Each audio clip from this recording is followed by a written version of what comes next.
चाबी on, self ले रहे हैं पर ये सेल्फ को काम नहीं कर रहा है इसमें। और इसका आप देख रहे हैं कि ये रिले काम कर रहा है पर क्रैंक नहीं हो पा रहा है। इसका मतलब इसका जो भी प्रॉब्लम है इसके सेल्फ में है। अब इसका मैग्नेट में प्रॉब्लम है या इसके कॉइल में प्रॉब्लम है, इसको खोलने के बाद ही पता चलेगा। नमस्कार, मैं हूं अनुराग, स्वागत करता हूं अपनी इस नई वीडियो पे। तो ये गाड़ी है बजाज की डिस्कवर और इसमें एक प्रॉब्लम आ रहा है बहुत दिनों से, क्योंकि पहले मैंने मैकेनिक को दिखाया तो वो बोले कि इसका बैटरी चेंज कर दीजिए, रिले चेंज कर दीजिए, सेल्फ का प्रॉब्लम था पर ये सूट आउट नहीं हुआ। फाइनली इसे आज मैं ही सूट ठीक करने वाला हूँ। इसके लिए मुझे कुछ टूल्स की ज़रूरत पड़ेगी जो कि आप देख पा रहे हैं, और अपने सोच के हिसाब से मुझे जो लगा कि इसमें सेल्फ का प्रॉब्लम है, सेल्फ का मैग्नेट, उसका कॉइल या फिर सेल्फ पूरा सेक्शन ही चेंज करना पड़ सकता है। तो वीडियो में बने रहें, आप इसको घर पर कैसे ठीक करें इसके बारे में। सबसे पहले इस सेल्फ को बाहर निकालने के लिए इसमें देखिए ये अर्थ का वायर है, ये इसके रिले पॉइंट से जो आ रहा है इसको ओपन करना पड़ेगा, और ये जो प्लेट है जो कि क्लच वायर के साथ है इसको ओपन करना पड़ेगा, तभी इसके अंदर का वोल्ट को हम लोग खोल सकते हैं। तो चलिए इसको स्टार्ट करते हैं।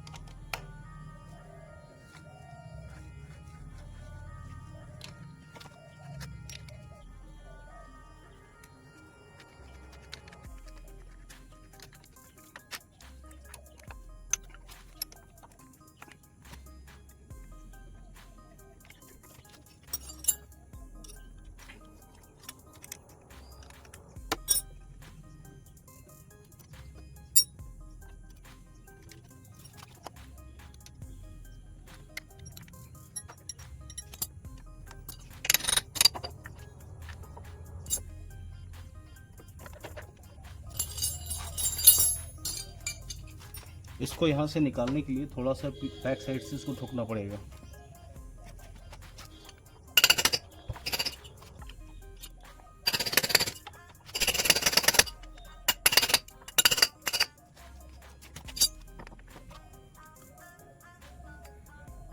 तो ये रहा सेल्फ मोटर, ऐसे ये ट्विस्ट हो रहा है, मतलब ये जाम नहीं है। लेकिन इसमें देखना पड़ेगा कि आखिर प्रॉब्लम क्या है। अगर इसको मैं यहाँ से ग्राउंड दूँ और यहाँ से पॉजिटिव दूँ तो इसे मूव करना चाहिए। एक बार उसको भी मैं टेस्ट कर लेता हूँ, उसके बाद ही इसको ओपन करूँगा। तो ये देखिए इसका ये माइनस जो बैटरी का माइनस से आ रहा है, और इसके मैंने नोज प्लेयर से होल्ड किया हुआ, और ये वाला जो पॉइंट है ये पॉजिटिव के टर्मिनल में कर दूंगा तो इसको रोटेट करना चाहिए। अगर ये नहीं कर रहा है उसका मतलब प्रॉब्लम है इसमें, या फिर इसका साफ्ट में कुछ प्रॉब्लम है। तो देख रहे हैं मैं इसको कंटिन्यू टच किया हुआ हूँ पर इसमें कोई भी रिस्पॉन्ड नहीं है, मतलब ये पूरा तरीके से ख़राब हो चुका है। अब इसको ओपन करने के बाद ही पता चलेगा ये बनने की हालत में है या फिर नहीं। इसको ओपन करने के लिए 8 नंबर का एक गोटी रेंच का ज़रूरत पड़ता है, जिसको हम लोग यहाँ पर इसको ओपन करेंगे। अब देख रहे हैं कि इसको कैसे ओपन करना है। ये 2 बोल्ट काफ़ी लंबे होते हैं, तो इसको आपको रखना है जो आपको वापस फिट करने में काम आएगा। अगर मिसप्लेस हो गया तो फिर मार्केट में मिलना ये मुश्किल है। उस केस में आपको फाइनल सेल्फ किट ही लगाना पड़ेगा। ये देख रहे हैं इसके बोल्ट के साइजेस, और अप्रॉक्स फिटिंग के मिलेंगे। इसी तरह दूसरे साइड का भी बोल्ट को ओपन करना है। और फिर जाम है, इसके लिए इसको ठोकना पड़ेगा। हो सकता है ये सेल्फ सीज भी कर गया हो, क्योंकि बहुत दिनों से काम नहीं कर पा रहा था।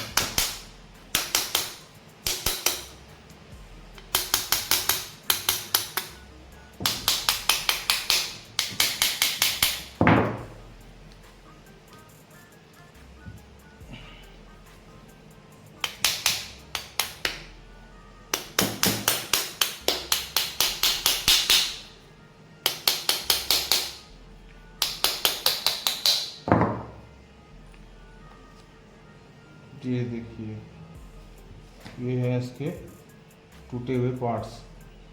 अब क्या टूटा है वो तो पूरा देखने के बाद ही पता चलेगा। ये है इसका आर्मेचर, जो कि तो मुझे ठीक लग रहा है, पर इसके कार्बन सेक्शन का जो भी एलिमेंट है वो सारा चीज़ टूट चुका है। मुझे नहीं लगता कि कार्बन सेक्शन बना बचा भी होगा।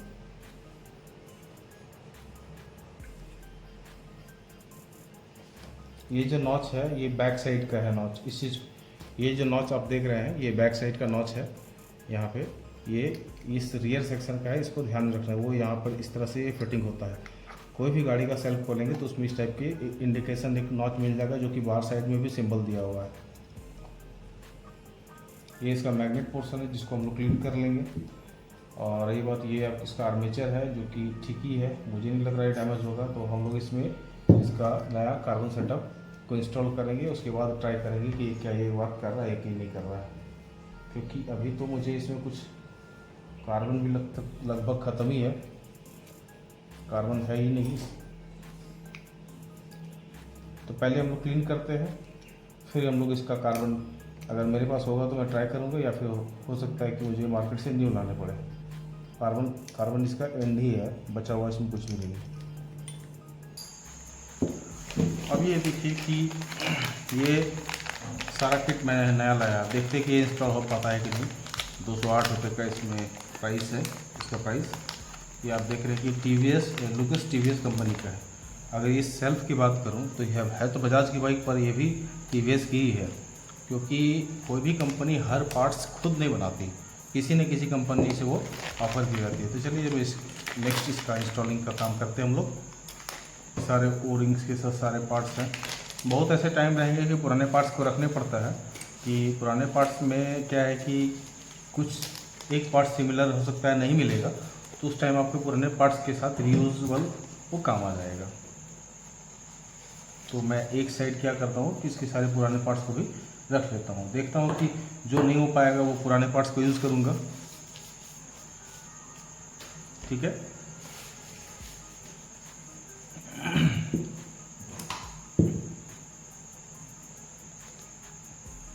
सबसे फर्स्ट इंस्टॉलेशन इसी का होता है।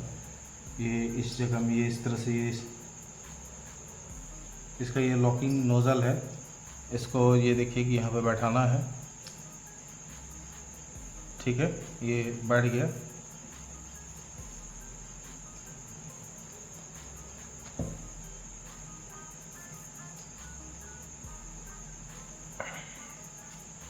ओके, अब इसके अंदर से ही इस चीज़ को मुझे पार करना है। ठीक है, अब इसमें लगेंगे इसके वोल्ट।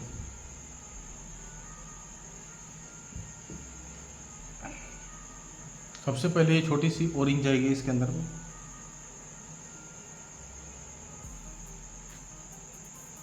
अब यहाँ देख रहे कि ओरिंग थोड़ा सा बड़ा है, तो मैं इसका पुराना सोच रहा हूँ कि यूज़ करूँ।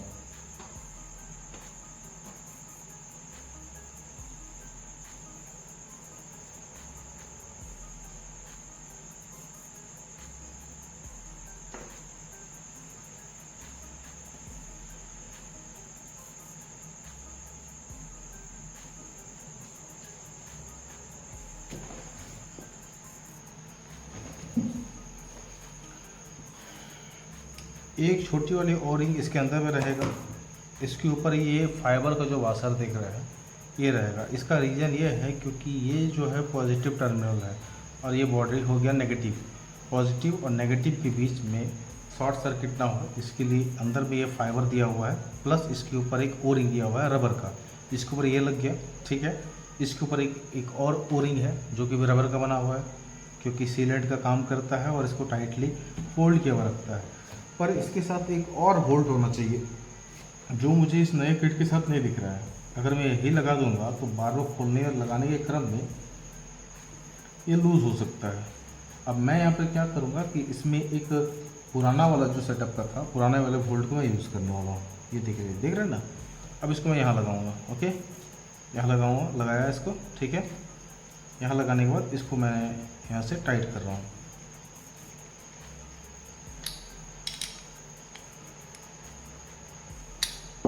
तो ये फाइनल हो गया, ये टाइट हो गया। अब इसको थोड़ा अच्छे से टाइट करना ज़रूरी है क्योंकि ढीला नहीं होना चाहिए। अब ये जो पार्ट है इस वाशर को मैं अभी लगा देता हूँ, इसमें कनेक्शन होगा, तो इसको मैं अभी लगा के छोड़ दे रहा हूँ। ओके, इसमें इसका जो रिले जो पॉइंट है, रिले से इसमें फाइनल एक वायर आएगा जो इसमें कनेक्ट होगा, जो सेल्फ को क्रैंक करवाएगा। ओके, नेक्स्ट स्टेप है इसमें हम लोगों को देखना है कि थोड़े थोड़े हम लोगों को इसमें ऑयलिंग और ग्रीसिंग भी करना है। तो थोड़ा सा लूँगा, और इसके होल पे लगाऊंगा। ओके, अब थोड़ा सा मैं चाहूँ तो एक ऑयल दे सकता हूँ, जिसकी ज़रूरत नहीं भी है क्योंकि ग्रीस काफ़ी है, और एक्स्ट्रा ऑयल को मैं पोंछ दूंगा।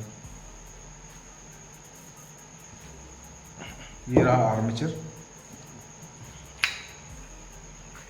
देखिए कितना फ्री घूम रहा है, जबकि साफ़ करने से पहले ये अच्छी तरीके से घूम ही नहीं रहा था। इसी कारण से सारे इसके कार्बन वो इसके हो गए।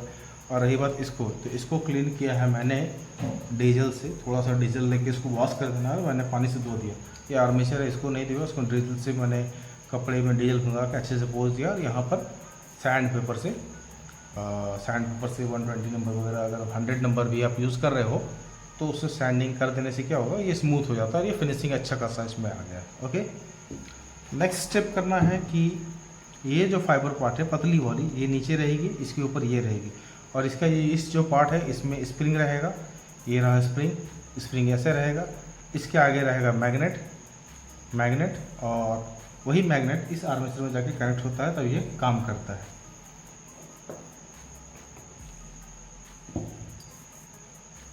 दोनों इसके कार्बन एक जगह सेटअप हो गया है। अब यहाँ पर थोड़ा सा कॉम्प्लिकेशन है क्योंकि स्प्रिंग के यूजेज है, तो यहाँ पर थोड़ा सा इसको सेटअप करने में प्रॉब्लम हो सकता है।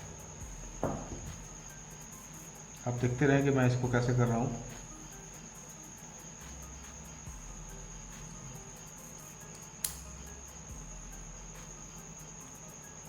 ठीक है, अब इसमें इसके नट सब को 2 वोल्ट लगेगा,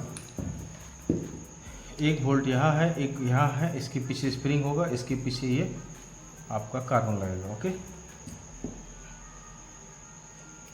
एक का स्प्रिंग यहाँ पर प्रेस किया, एक का यहाँ किया। इसका एक टूल आता है, वो एक छोटी सी चदरा का एक पत्ती बना हुआ रहता है, जिसको यहाँ पर लॉक करके किया जाता है, पर वो मेरे पास है नहीं, तो मैं ऐसे ही करता हूँ। थोड़ा सा प्रॉब्लम होता है पर कोई ऑप्शन नहीं है।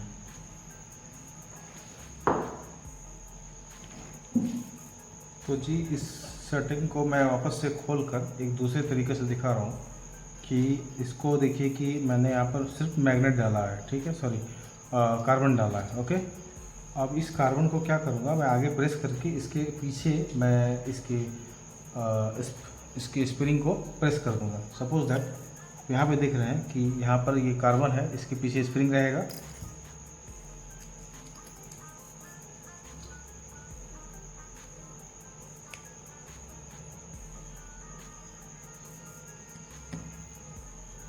चला गया अंदर।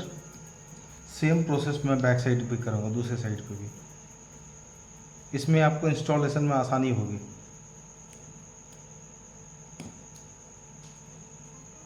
ठीक है, अब ये पूरा इस आर्मेचर में सेटअप हो गया, और इस जगह पे लगाने के लिए एक स्पेशल टूल चाहिए जो कि मेरे पास नहीं है, और हो सकता है बहुत से राइडर्स, बहुत सारे मैकेनिक के पास नहीं होगा, पर इस प्रोसेस के थ्रू आप ये देखिए ये काम करेगा अच्छी तरीके से।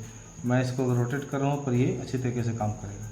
फ़िलहाल इसको लगाना है वो भी सावधानी से, क्योंकि इसमें ये अगर थोड़ा सा भी ढीला हुआ तो ये स्प्रिंग बाहर निकल सकता है, जिसको हम लोगों को बचाना है। ठीक है,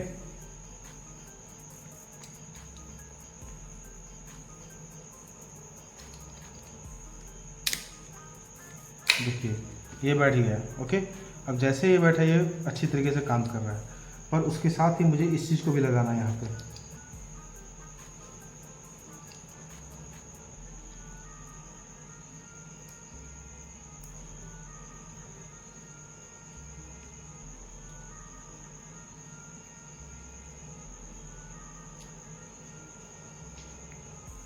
ये जो लॉक है ये इस बॉडी के बैक और फ्रंट के लिए दिया गया है, तो इस लॉक को ध्यान रखना है कि यहाँ पर ये आगे चला जाएगा तो पीछे का ये बड़ा वाला वोल्ट, ये जो आप देख रहे हैं बड़ा वाला वोल्ट यहाँ पर नहीं आएगा। ठीक है, तो इसको आपको ध्यान में रखना है कि थोड़ा सा ये गैप रहे, जैसे ये होल फ्री होना चाहिए।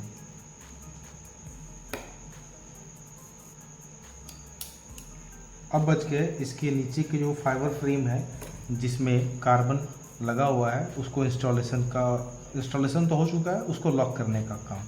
तो लॉक करने के लिए इस नट को लगाना पड़ेगा। अब ये नट देख रहे हैं कि इस नीचे पॉइंट में है, जो कि हम लोगों को पहले ये आर्मेचर विथ इसका सेक्शन बॉडी के साथ पहले अटैच किया था, तो इसको लगाने में थोड़ा सा कॉम्प्लिकेशन है, पर उतना नहीं जितना इसको फिट करने के बाद कार्बन को लगाना था।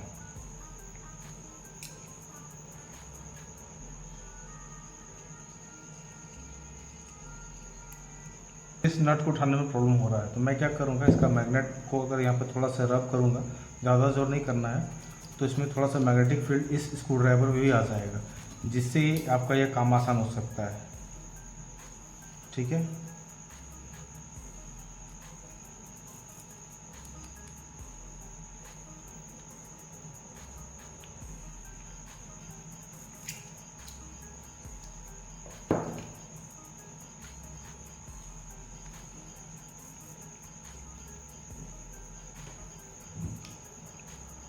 सारे बोल्ट को अच्छे तरीके से कस देना है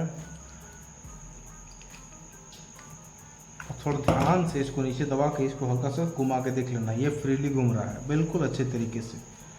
सेल्फ बहुत अच्छे तरीके से काम करेगी। नेक्स्ट प्रोसेस है,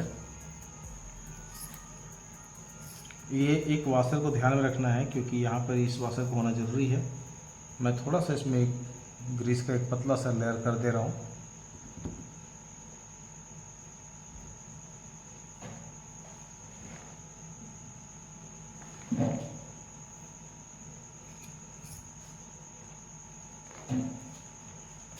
अब है टाइम असेंबलिंग की।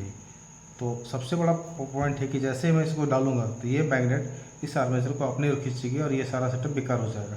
करना क्या है, इसको यहाँ पर प्रेस करना है। पहले यहाँ नीचे प्रेस करना है, इस सेक्शन को देखना है कि यहाँ आएगा, तो पहले इसको यहाँ नीचे प्रेस करना है। देखिए खींच रहा है। अब इसको मैं नीचे लूँगा, इसको दबाए रखूँगा, ठीक है, और इसको छोड़ूंगा तो ये ऑटोमेटिकली नीचे चला जाएगा। अगर दोनों को एक साथ छोड़ दूंगा तो ये इसको बाहर खींच लेगा, आपका सारी मेहनत बेकार हो जाएगी। इस चीज़ को ध्यान में रखना है। यहाँ से और इसका बैक बॉडी को दबाना है, अलाइनमेंट इसके बाद करना है आपको। ठीक है, अलाइन हो चुका है ये अच्छी तरीके से। ओके, अब नेक्स्ट बारी आती है ये फ्रंट सेक्शन की। फ्रंट सेक्शन को भी थोड़ा सा आपको ऑयलिंग करना है। मैं ग्रीस दे रहा हूँ, थोड़ा सा इसके रॉड पे भी लगाएं।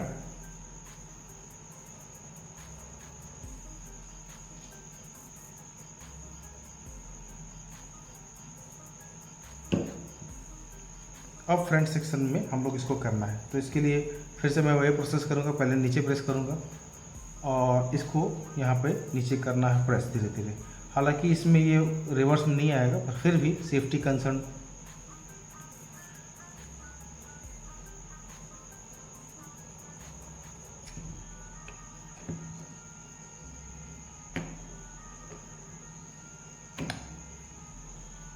चलिए जी, ये लगभग लग गया है। अब बारी है इसके वोल्ट टाइट करने की। अभी छोड़ना नहीं है। सबसे बड़ा पॉइंट है कि अगर ये सेक्शन इसके सेंटर पे है तो ये वोल्ट लगेंगे आसानी से। थोड़े बहुत आगे पीछे हो सकते हैं, पर आपको इसको ध्यान रखना है। इसके ओरिंग को नीचे करना ज़रूरी है, क्योंकि ये वाटरप्रूफ का काम करता है।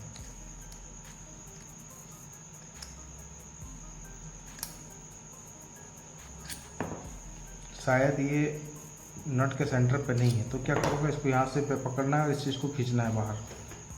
हमें ये इस आधे सेक्शन को खोलना पड़ेगा वापस। ठीक है, इसको मैं वापस खोलता हूँ, यहाँ दबाता हूँ, वापस इसको यहाँ प्रेस कर किया, अभी बाहर निकल गया। ठीक है, देखिए सेंटर में इसके वोल्ट अलाइनमेंट है कि नहीं, पहले मैं यहाँ से लगा के चेक करूँगा वोल्ट को। देखिए वोल्ट बिल्कुल अच्छे तरीके से अलाइन है दोनों। एक यहाँ पर हो गया और एक सेकंड सेक्शन होना चाहिए यहाँ पे। आप चाहे तो निशान भी दे सकते हैं इसके सेंटर पे, तो मैं एक छोटा सा निशान दे रहा हूँ। ओके, समझ में आएगा कि नहीं मेरा ये सेंटर पे है कि नहीं। ठीक है, नेक्स्ट प्रोसेस रिपीट अगेन। मैं इसको लिया, फ्रंट में इसके सेक्शन को प्रेस किया और इसको यहाँ पे इस निशान जो मैंने बनाया था इसके साथ अलाइन किया। अब मैं चेक करता हूँ ये अलाइनमेंट सही है या नहीं। मुझे लग रहा है कि ये सही है। इसका चेक करने का ऑप्शन है कि मैं टी लूँगा, 8 नंबर का ये गोटी देख रहे हैं, इस टी के साथ इसको माउंट करने के बाद मैं इसको यूज़ करूँगा।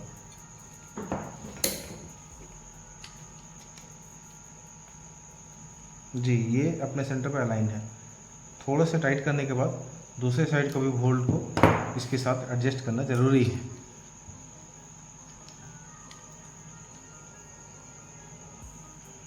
इम्पोर्टेंट बात है कि ये काम करता है रोटरी फंक्शन पे, ठीक है। तो अगर आप एक साइड की बोल्ट ज़्यादा टाइट कर दे रहे हो और एक साइड का कम टाइट करोगे तो इसमें क्या होगा कि इसका बॉडी का बैलेंस ख़राब हो जाएगा। नतीजन ये होगा कि इसका जो आर्मेचर, ये जो व्हीलिंग पॉइंट है, इसमें एक बैंड आ जाएगा। इसके वजह से ये अच्छे तरीके से फ्री मूवमेंट नहीं करेगा। तो आपको दोनों साइड में जो बोल्ट पे आप टॉर्क लगा रहे हो उसका आपको अंदाज़ा होना चाहिए कि आप कितना टॉर्क दे रहे हो। सेकंड, दूसरे साइड में कितना टॉर्क दे रहे हो, और दोनों साइड में इक्वल टॉर्क होना चाहिए और टाइटनेस भी इक्वल होना चाहिए। इस चीज़ को ध्यान रखना है।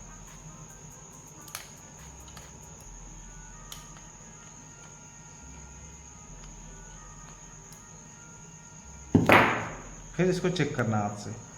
अब बारी आती है इसका टेस्टिंग। तो टेस्टिंग के लिए चाहिए बैटरी। तो मेरे पास एक और ऑप्शन है कि 12 वोल्ट डीसी अडाप्टर है। फर्स्ट उसी से ट्राई करूँगा और असेंबलिंग के टाइम एक बार फिर से मैं चेक कर लूँगा। तो प्लीज़ वीडियो पे बने रहें, क्योंकि ये इंफॉर्मेशन आप लोगों के लिए छोटी मोटी नहीं है। अगर कोई भी टेक्निकल बंदा थोड़ा सा भी हो, राइडर हो, तो इतना काम आना चाहिए। अगर इसकी कॉस्ट में बताऊं तो अप्रॉक्स 1500 के अप्रॉक्स हो गया, और मुझे इसको बनाने में कॉस्टिंग आ रहा है 200 रुपीज़ ओनली। तो बहुत बड़ा फ़र्क है। अगर आप हाई एंड बाइक रख रहे हो तो उसके हिसाब से बहुत बड़ा फ़र्क है। और किसी भी कंपनी, किसी भी ब्रांड की कितने भी महंगी बाइक हो, सारे में फंक्शन यही है, प्रिंसिपल यही है। क्योंकि जो प्रिंसिपल है आपका, जो फिज़िक्स का मोटर को घुमाने का, वो चेंज नहीं हो सकता है। थोड़े मोड़े एड ऑन कुछ पार्ट्स आ सकते हैं मैक्सिमम, और कार्बन तो रहेगा ही। इस चीज़ को वीडियो में बने रहें। मेरे पास 12 वोल्ट का चार्जर मैंने बनाया हुआ है इमरजेंसी के लिए। तो इसके ये पॉजिटिव टर्मिनल है या नेगेटिव टर्मिनल है। ये देखिए 12 वोल्ट है, आप देख सकते हैं कि इसमें सप्लाई आ रहा है, ठीक है। तो मैं क्या करूँगा, इसके नेगेटिव पॉइंट को इसके बॉडी के साथ कनेक्ट करता हूँ, जो कि ये इसका ग्राउंड का काम करेगा, ठीक है। अब सेकंड पॉइंट इज़ दिस, ये है आपका पॉजिटिव टर्मिनल। इसके साथ मैं इस पॉजिटिव पॉइंट को टच करूँगा तो ये मूव करना चाहिए। आपको मैंने इसको बनाने से पहले आपको चेक करवाया था, ये काम ही नहीं कर रहा था, बिल्कुल नहीं, 100% कनेक्ट करने के बाद भी नहीं। तो अभी ये मूव करना चाहिए। चलिए देखते हैं हम लोग का मेहनत सही रहा या फेल हो चुके हैं हम लोग। Let's try.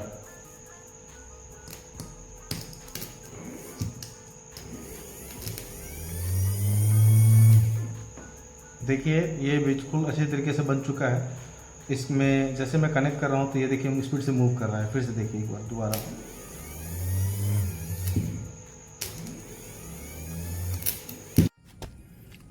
तब टाइम है इसको वापस से इंस्टॉल करने का। थोड़ी सी जगह को क्लीन कर लेता हूँ, क्योंकि यहाँ से कनेक्टिंग रॉड का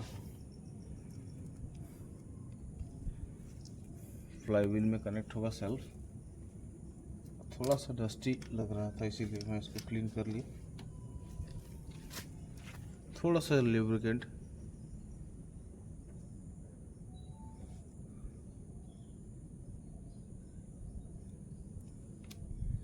क्योंकि ये थोड़ा सा इसमें लुब्रिकेंट होने से क्या होगा कि फिट होने में आसान रहेगा।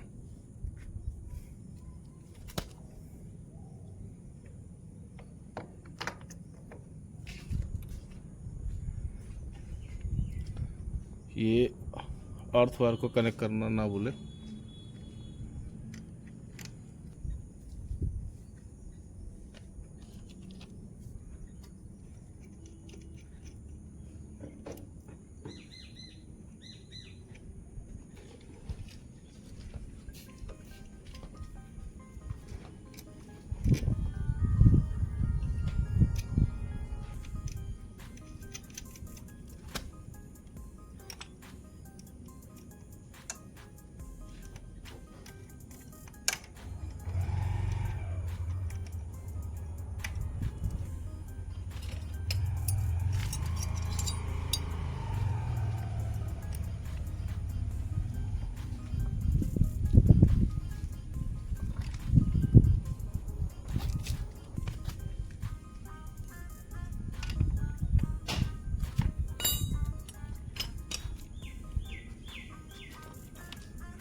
किसी भी काम को करने के लिए प्रॉपर नॉलेज की तो ज़रूरत होती है, प्लस अगर आपके पास नॉलेज है, थोड़ी सी आपको गाइडेंस भी कर दी जाए तो आप उस चीज़ को कर सकते हैं।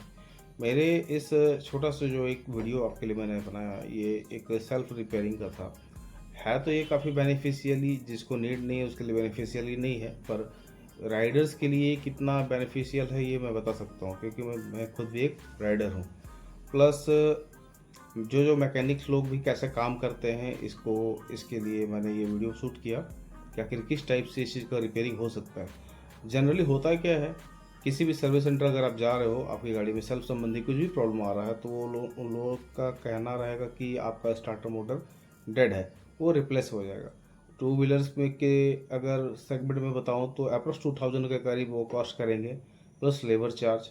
और अगर फोर व्हीलर है या कार का या एसयूवी का है तो 5000 से लेकर 20,000 के तक में वो आपको कॉस्ट हो जाती है। लेकिन किसी भी स्टार्टर मोटर में आपका कार्बन का ही मैक्सिमम प्रॉब्लम आता है, शाफ्ट का प्रॉब्लम बहुत कम ही आता है। तो अगर आप खुद से नहीं भी कर सकते हो तो आप किसी भी मैकेनिक के पास जाके आप उसका कार्बन रिप्लेस करवा लो, तो उससे वो सही हो जाएगा। इन कुछ प्रॉब्लम में, जैसे सपोज दैट कि अगर टू व्हीलर बाइक की मैं बात करूँ तो उसमें तो ये नहीं आएगा, लेकिन कभी कभी स्कूटी में स्टार्टर मोटर के साथ एक पिनियन भी लगा हुआ रहता है। वो पिनियन कभी कभी प्ले हो जाने के कारण से आपका सेल्फ तो काम करता है पर वो आपका इंजन को रोटेट नहीं कर पाता। तो एक छोटे छोटे प्रॉब्लम्स के साथ अगर आपके पास नॉलेज रहेंगे तो आप इस चीज़ को ठीक कर सकते हैं। वीडियो अच्छा लगे तो प्लीज़ चैनल को लाइक करें, शेयर करें, सब्सक्राइब करते हैं। मिलते हैं किसी और टॉपिक पे। Thank you.